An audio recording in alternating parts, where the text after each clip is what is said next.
Kaya ito po, para sa ating pag-aaral ngayong gabi, pinamagatan po nating sinusubok sa pamamagitan ng apoy. At ito po ay hango sa unang Pedro Kapitulo 1, verses 6 to 8. Ang mga pangyayari po sa ating panahon, sa ating paligid, ay nagbibigay ng kabalisahan o ng concern po sa atin. Yung pandemya na magdadalawang taon na po sa mundong ito. Dahil dito ay maraming mga nahahawaan ng virus. At ang iba ay hindi man nahawaan, takot sa virus. Ang iba malala na ospital at ang iba po ay hindi nakaliligtas. At sa mga quarantine na lamang ay sapat na upang maging maligalig yung ating buhay. Hindi tayo makapunta sa dating pinupuntahan natin, hindi natin magawa ang dati nating ginagawa. Hindi tayo makabisita sa mga kapatiran, sa mga kamag-anak, sa mga mahal sa buhay ng basta-basta. At least dito sa atin, Maynila, Cavite, medyo lumuluwag. Ang balita natin, nasa provinces na. No? Mula sa Manila kasi ay nakarating na sa mga probinsya ang virus. At sila yung mga nagla-lockdown ngayon.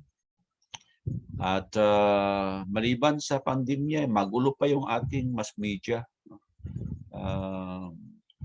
Mga fake news naglipana. Naguguluhan ang mga tao. Ano ba talaga totoo? Ang daming fake news at natin malaman. Hindi naman natin kabisado kung paano malaman ano ang tama, ano ang mali na ating nababasa o napapanood. Kaya hindi na ako nagbubukas, hindi ako nanonood na ng mga pino-forward dahil hindi naman sigurado, hindi ko naman alam kung tama o hindi ang mga video na yan.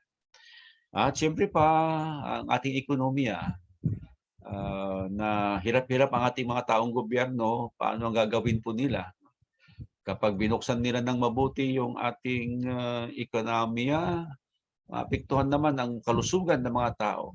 Kapag ang kalusugan naman ang kanilang pinotektahan, maapektuhan naman yung kabuhayan ng mga tao. So, ito po ang ating sitwasyon ngayon. At tayo naman, hindi tayo mga superman, superwoman na hindi makadama ng hindi ka man nababalisa, hindi ka naman natatakot ay maaaring naiirita sa mga pangyayari. At baka nagsasawa na rin po ang marami. Napansin po ninyo, nung unang-una po natin na mga online na services, marami-rami po tayo. Sa pagtakbo ng panahon ay may mga na hinto na no? Sa pagsama sa atin, maaaring naapektuhan na sila sa mga pangkabuhayan nila o naistorbuhan na o hindi na natutuwa sa kanilang ginagawa na ganito na lamang. Kaya yun. No? Ito may tuturing natin mga kapatid na pagsubok sa ating pananampalataya. Kaya minabuti natin na minsan pa at wala naman pong masamang paulit-ulit nating talakayin no? Ang patungkol sa pagsubok sa buhay ng Kristiyano. Unang Pedro Kapitulo 1, sa 1-8, mababasa po natin ito. Na ito ang inyong totoong ikinagagalak. Bagamat ngayon sa sandaling panahon, kung kailangan, ay pinalumbay kayo sa mulit-muling pagsubok upang ang pagsubok sa inyong pananampalataya na lalong mahalaga kaysa ginto na nasisira, bagamat ito'y sinusubok sa pamamagitan ng apoy, ay masumpungan sa ikapupuri at ikaluluwalhati at ikararangal sa pagpapakahayag ni Hesukristo na hindi ninyo nakita ay inyong iniibig, na bagamat ngayon ay hindi ninyo siya nakita o nakikita, gayon may inyong sinasampalatayanan na kayo'y nangagagalak na totoo na may galak na di masayod at puspos ng kaluwalhatian. Mula po sa mga talatang ito, hanguin po natin ang mga mahalagang aral patungkol po sa pagsubok sa pananampalatayang Kristiyano. Unang-una nating maunawaan mga kapatid, no, mayroong pagsubok. So 100% na po yan. Mayroong pagsubok. Maraming beses, paulit-ulit po ang mga talata na nagsasabi. Yung ating po pinakateksto, 1 Pedro 1:6 ay sinasabi niyang pinalumbay kayo sa mulit-muling pagsubok. So mayroong pagsubok. Sa Santiago 1:12-15 ay sinabi naman niya, mapalad ang taong nagtitiis ng tukso sapagkat pagkasubok sa kanya. So mayroong tukso na ginagamit sa pagsubok sa isang tao. At nariyan ang Pilipos 1:29 kung saan ay sinabi ni Apostol Pablo na tayo ay tinawag hindi lamang upang sumampalataya kundi upang tayo ay magtiis din naman alang-alang sa Kanya. At ang pagtitiis na ito ay maaring dahil sa mga pagsubok. So given na yan. No doubt, mayroong pagsubok sa buhay Kristiyano. At pagpapaliwanag po natin sa buhay Kristiyano, sa terminong ginamit po natin, ay yung salitang tukso na temptation sa Ingles. Perasmos daw pinanggalingan nito sa Grego na ibig lamang sabihin ay experiment, attempt, trial, proving. Kaya ang pakahulugan nito ay yung desire to do something, especially something wrong or unwise. Katulad ng ginawa ng diablo sa Panginoong Jesus. Pagkatapos mabautismuhan ang Panginoon, nag-ayuno siya 40 days, 40 nights. Pagkatapos noon ay dumating ang diablo at tinukso siya. At ang nais ng diablo ay magkasala ang Panginoong Jesus. So yun ang idea ng tukso. Okay? At liliwanagin natin na hindi dahil sa tinukso ay nagkasala na. Hindi. Hanggat hindi nagpapatukso, yan, ay hindi nagkakasala. Katulad ng Panginoong Jesus, tinukso siya, 3 paraan ang pagtukso sa kanya, subalit ang sabi ng Biblia, wala siyang kasalanan. Ngayon, ang tukso ay maaaring gamitin upang tayo ay i-test, masubukan. Kaya yung terminong pagsubok, galing din sa Gregong dokimos, meaning accepted, approved, or tried. Pagkatapos na tayo ay matukso at hindi tayo nagpatukso, ibig sabihin ay pumasa tayo, approved tayo. Sinubok nga ang ating pananampalataya. It is a test of one's abilities to perform well under pressure. Under pressure ka at nagawa mo anong tama, pasado ka. That's the idea. At mayroong expression na trial by fire kung saan ay hango sa gawain noong mga medieval times na upang malaman daw nila kung ang isang tao ay nagsasabi ng totoo, pinapalakad daw nila ito sa apoy na walang panyapak, walang sapatos o sandal man lamang. Doon daw nila nalalaman kung totoo ang sinasabi ng isang tao. So yan ang mga terminong ating pakatandaan sa ating pag-aaral na ito. At ang koneksyon ng tukso sa pagsubok ay tulad na ng ating sinabi, ang tukso ay pagkikayat sa isang tao upang gumawa siya ng masama. At ang trial o pagsubok ay maaring ang tukso na gagamitin sa pagsubok sa atin. So yun ang connection ng dalawang ito. Tutuksoin tayo upang tayo ay masubukan. Yung mga nagpatukso, yun ang mga nasumpungang mahina, sumuko sa kaaway, okay? At hindi naging matagumpay. Yung mga pumasa, yung mga under pressure na ay ginawa pa rin ang tama, ito ang mga matagumpay sa pagsubok. Ang Diyos, ating mababasa, ay hindi siya ang nanunukso sa tao. Santiago 1:12-15, mababasa po natin ito. Mapalad ang taong nagtitiis ng tukso, sapagkat pagkasubok sa kanya, siya ay tatanggap ng putong ng buhay na ipinangako ng Panginoon sa mga nagsisiibig sa kanya. Huwag sabihin ng sinuman pagka siya ay tinutukso, ako'y tinutukso ng Diyos, sapagkat ang Diyos ay hindi matutukso sa masamang bagay at hindi rin naman siya nanunukso sa kaninuman. kundi ang tao o ang bawat tao ay natutukso pagka nahihila ng sariling masamang pita at nahihikaya. Kung magkagayoy, ang kahalayan kung maipaglihi ay nanganak ng kasalanan at ang kasalanan pagkamalaki na ay namumunga ng kamatayan. So maliwanag po ang talata. Ang Diyos ay hindi nanunukso sa kaninuman. Ang tao kapag siya natutukso at nagpapadala sa tukso, nahihila, sabi, ng sariling masamang pita, nahihikayat siya. No? Ang kahalayan, kung maipaglihi, sabi, ay nagre-resulta ng kasalanan. At ang resulta naman ng kasalanan ay ang kamatayan. Yan. So malaking suliranin ng tao ito. Ito ang challenge sa atin na mapaglabanan itong tukso. No? Upang tayo ay masabing matagumpay sa pagsubok na ibinigay sa atin.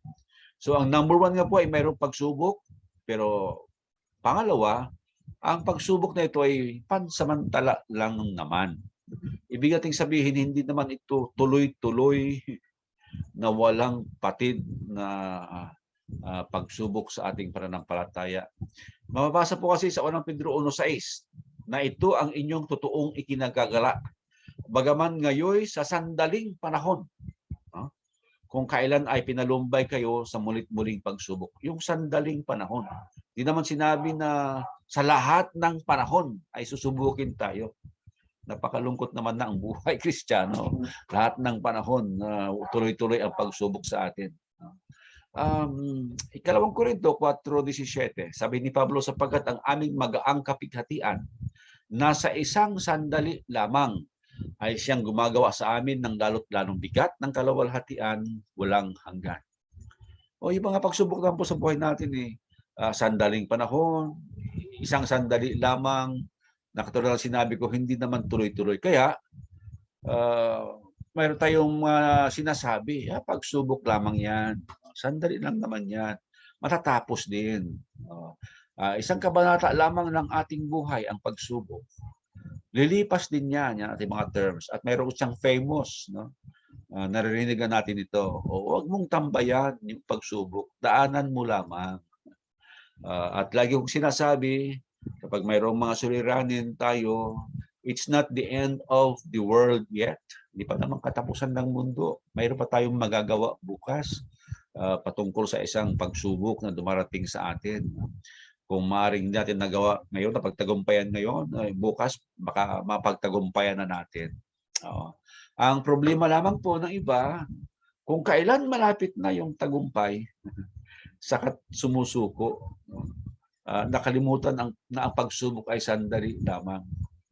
Mayroon kayo nung karanasan na naghihintay ng masasakyan, tricycle siguro, jeep o bus. No? Tagal-tagal niya na naghintay. Nabagot na kayo, nainis na kayo. At nagdesisyong, uwi na lamang. Okay? At naglalakad na kayong pauwi. May dumating na yung hinihintay nyong masasakyan. Parang ganoon. No? Kaya isipin natin sandali lang naman ito. Pansamantala lang naman ang mga pagsubok na ito. Pangatlo, ang mga pagsubok ay naapektuhan tayo. Hindi natin itinatatwa. We are not denying it. Na tayo nga ay nagsasabing, kayang-kaya natin yan. Hindi ako maapektuhan yan. Hindi. Ang sabi po ng talata ay ganito.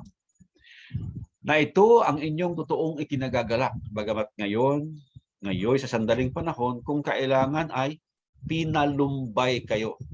Okay? Ibig sabihin, may nagawa yung pagsubok sa ating buhay. Pinalumbay kayo sa mulit-muling pagsubok. Habang tayo kasi ay narito sa mundong ito, maapektuhan tayo ng mundong ito. Oo nga, tayo ay hindi sa mundong ito, pero tayo kasi ay nakatira sa mundong ito. At anumang meron po dito ay mararanasan natin, maapektuhan tayo. At may nagagawa ang pagsubok sa buhay Kristiyano. Tinatablan tayo. Maaring mapaglabanan natin yung tukso. Well, supposed to be, dapat nga lamang. Pero yung process ba? Yung process ng pagtukso ay makapagpapalungkot sa atin. Iba nga, pinanghihinaan.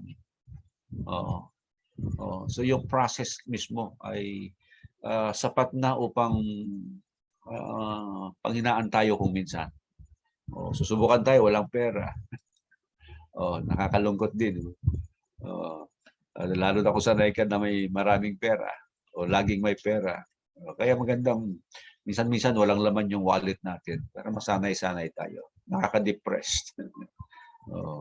Yung gusto mong uminom ng soft drink man lang ay wala kang makitang barya sa iyong bulsa.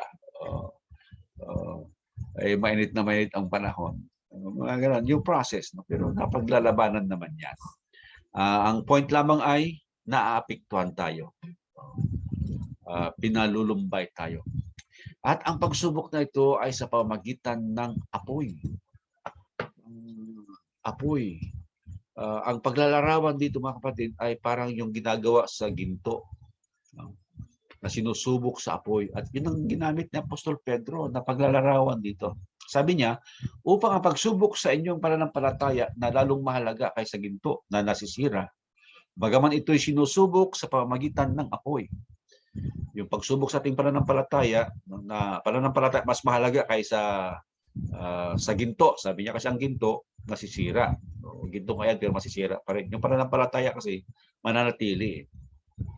Yung pananampalataya ay sinusubok sa pamamagitan ng apoy. Nagpapakita ito mga kapatid ng gaano kalubha ang pagsubok na gagawin sa atin. Pagkwentuhan namin kanina, bumibiyahe kami at binisita po namin yung mga kapatiran na namatayan ng kapatid. Naunawa natin ang kamatayan, sabi ko nga. Alam naman natin, pansamantala ang tao sa mundo. Pero kapag malapit sa atin ang namamatay, naapektuhan tayo. Ungat alam natin, nasa paraiso na sila, pero sabi nga ni Sister Inday, masakit pa rin. Tulad ng sinabi ng aking tiyahin nung namatay yung kanyang nanay, at sinabi ko, alam naman natin, nagpahinga na siya. Sabi niya, oo naman Jude, pero masakit pa rin. At di naman natin yun itinatatwa. Naamin naman natin. Bilang taong mayroong emosyon, ay naapektuhan tayo. At ang mga pagsubok, mga kapatid, marami-rami. Kaya maghanda na tayo. Marami-rami. Oo nga't sa sandaling panahon lamang, pero sabi ni Apostol Pedro kasi pinalumbay kayo sa mulit-muling pagsubok. Hindi lang minsan pala na mangyayari ito. Yung unang puntos natin ay hindi naman 24/7 na pagtukso sa atin o pagsubok sa atin. Hindi naman tuloy-tuloy. Lumilipas din naman. Pero ang mga dumarating na pagsubok ay hindi minsan lamang. Kaya sabi ni Pedro, muli at muling pagsubok. Well, ito katotohanan sapagkat ang buhay Kristiyano, sabi nga ni Apostol Pablo, Filipos 1:29, ay upang magipagtiis kay Kristo. So it's not all bed of roses. Ang mga kilalang mga TV and radio evangelist, may tawag sa kanila. Yun ang gusto nilang talakayin. Sinasabi sa mga tao na masaya ang buhay Kristiyano, parang one-sided sila sa kanilang pangangaral. Siksik, liglig, laging sinasabi nila na biyaya. At ayaw nilang sabihin na mayroon ding mga pagsubok, mayroong mga kahirapan. Dito nga, sabi ni Pablo ay mamuhay na makipagtiis sa Panginoong Jesus. Marami ang pagsubok sa araw-araw nating pamumuhay, sa ating kalusugan, bahagi na ito, sa ating paglilingkod sa Panginoon, sa ating mga kapwa. Yung ating ekonomiya, sa politika, natin malaman sino nagsasabi ng totoo. Sa mga nag-aaral, mga estudyante natin, marami din mga pagsubok. Sa mga kabinataan, kadalagahan. At kahit na sa ating mga tahanan ay mayroon po mga pagsubok, mga kapatid. So marami-rami po ito. Araw-araw na pagsubok, kaya ang payo nga ng Apostol Juan ay sabi niya araw-araw na magsilakad sa liwanag. yung term na ginamit niya, bagamat wala dyan yung araw-araw.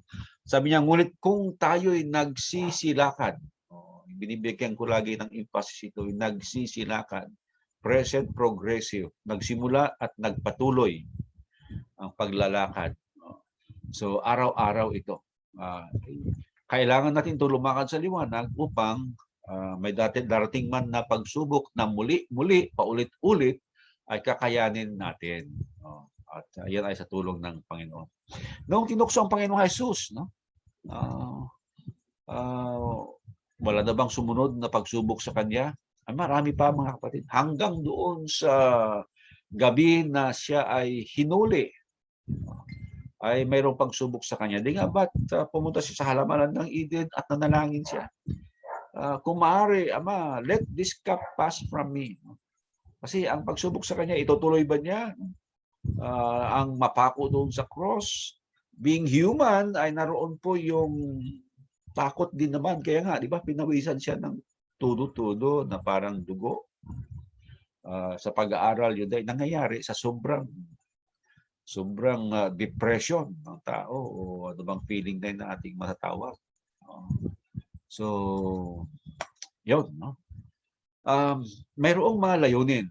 At ito magandang isipin natin, mga kapatid, kapag tayo ay mayroong pagsubok, ang layunin nito, pagsubok sa ating pananampalataya, number 1, upang ang pagsubok sa inyong pananampalataya ay masumpungan sa ikapupuri at ikaluluwalhati at ikararangal sa pagpapakahayag ni Jesucristo. Hindi mabuti, ano po? Nakakatiyak tayo eh. Hindi sapat na sabihin natin meron tayong pananampalataya, hindi naman pala subok yung pananampalataya natin. O di ba buti na lamang yung masubukan ang pananampalataya natin upang masumpungan, sabi niya, sa ikapupuri at ikaluluwalhati at ikararangal. Kung hindi masubukan, hindi tayo sigurado kung ito nga ba ay ikapupuri, ikaluluwalhati, ikararangal. Kung nasubukan na, mayroon tayong assurance. Gaya ng pagsubok sa ginto upang maalis ang dumi, ang ginto kahit nalinisan na, nasisira pa rin. Pero hindi ang pananampalataya. Na ang pananampalataya ay ang siyang mas mahalaga kaysa sa ginto. Kung ginto man ay nililinis, ay ano pa kaya yung ating pananampalataya? Unang Korinto 13:13, ito yung mananatili. Kasama ang pag-asa at ang pag-ibig. Paano natin harapin ang pagsubok? Paano itong mahalagang itong bahagi ito? Alam natin mayroon nga muli sandali lamang at marami-rami at mayroong dahilan upang masubok ang ating pananampalataya. Ang question na lamang ay paano natin harapin? Magugulat kayo sa mga nasusulat. Santiago 1, sabi niya, ariin ninyong buong kagalakan kung kayo'y mga hulog sa sari-saring tukso. Abay, magagalak pa pala tayo. Kasi ang pagsubok nagre-resulta sa pagtitiis.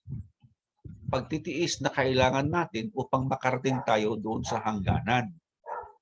Kung hindi tayo marunong magtiis, hindi tayo makakarating. At saan manggagaling ang pagtitiis? Doon sa ating pagkakasubok. So magalak kayo. Number 1. Number 2, isipin natin blessing. Mapapalad, blessed ang mga pinag-uusig dahil sa katuwiran, sapagkat kanilang kaharian ng langit. Mapapalad kayo pagka kayo naalimura, kayo pinag-uusig at kayo pinag-uwika ng sari-saring masama na pawang kisinungalingan dahil sa akin. Magagalak kayo at magsayang totoo, inulit lamang. So ituring na blessing. Ang iba, wala po niyan. Gayahin na lamang ang mga naunang alagad. Gawa 5:41, sila po ay pinagbawalan na ipangaral ang Panginoong Jesus. Kaya lang, ang mga alagad na ito ay hindi mapigilan. Araw na naman, nandun na naman sila. Nangangaral na naman, pinaghuhuli na sila. Binilanggo. At pinagbawalan. Balik na naman sila. Ang sabi nila, we would rather obey God than man. Sila ay inusig. Kaya sabi ng verse 41, sila nga ay nagsialis sa harapan ng Sanhedrin na nangatutuwang Sila na nga bilang nakarapat-dapat na magbata ng kalimurahan dahil sa pangalan. O, nung sila po usigin, pagbawalan at pahirapan, kinatuwa nila, no? Mapabilang sila doon sa mga nangagbata, nagtiis ng mga kapighatian. Ibinigay ang pagsubok upang magtiis po tayo para kay Kristo. Nabasa natin dito sa Filipos 1:29. Nakakatupad tayo na hindi lamang upang sumpalataya kundi magtiis din naman. Magpasalamat tayo at magtiis sa mga pagsubok. 1 Pedro 2:19-20. Sapagkat ito'y kalugod-lugod kung dahil sa buting ukol sa Diyos ay magtiis ang sinuman ng makalumbayan na magbata ng di matuwid. At ang sabi, ito'y kalugod-lugod sa Diyos. Mabuti para yun ang subukin tayo. At sa ating pagtitiis, habang tayo ay sinusubok, ito ay sa ikaluluwalhati. Kung gayon nga, makipagtiis tayo sa Kanya upang tayo ay lumuwalhati naman kasama niya. At meron tayong mga inspirasyon habang tayo ay nasa mga pagsubok. Isipin na lamang natin, no? Si Jose, dahil sa pumasa siya sa pagsubok, ay niligtas niya ang bayan ng Israel sa gutom dahil nagtiis siya nang ibintas siya ng kanyang mga kapatid. Genesis 37 ay ang record. Si Job, pagkatapos mawala sa kanya lahat ng tinanggap naman niya mga biyaya ng 2 beses ang karami kaysa sa dati. Job 42. Si Haring David, dahil sa mga paghihirap niya, natutunan niyang tumalima sa Diyos. Mga awit 119, verses 67-71. Sabi niya, bago ko nagdala mati ay naligaw ako. Ngayon, tinutupad ko ang iyong salita. Ikaw ay mabuti at gumagawa ng mabuti. Ituro mo sa akin ang iyong mga palatuntunan. Mabuti sa akin ako'y napighati. Mabuti sa akin ako'y napighati upang aking matutuhan ang mga palatuntunan mo. At ang mga naunang Kristiyano, dahil sila ay pinag-uusig, kaya nagsipangalat at nangaral. Baka kung hindi sila nausig, hindi sila nakapagtiis, hindi sila sinubok, baka hindi nila nagampanan yung kanila pong tungkulin na pangaral. Si Apostol Pablo, dahil sa pagsubok sa kanya, ang ebanghelyo ay napaipangaral niya sa maraming dako. Kahit na doon sa Roma, sa bilangguan, nakarating siya sa kinaronan ng emperor dahil sa pagkakabilanggo niya. Kung hindi siya nabilanggo, hindi siya makarating doon. Philippians 1:12-14. Mismong ang Panginoong Jesus nagtiis ng kamatayan upang tayo ay mabuhay. So in conclusion, mga kaibigan, magalak tayo sa mga pagsubok at pagtiis kung sakaling mayroon dahil alam natin kung ano ang naibibigay dito sa ating pananampalataya. Maging matagumpay nawa tayo kung tayo ay susubukin man sa pamamagitan ng apoy. Magandang gabi at pagpalain tayo ng Panginoon Diyos.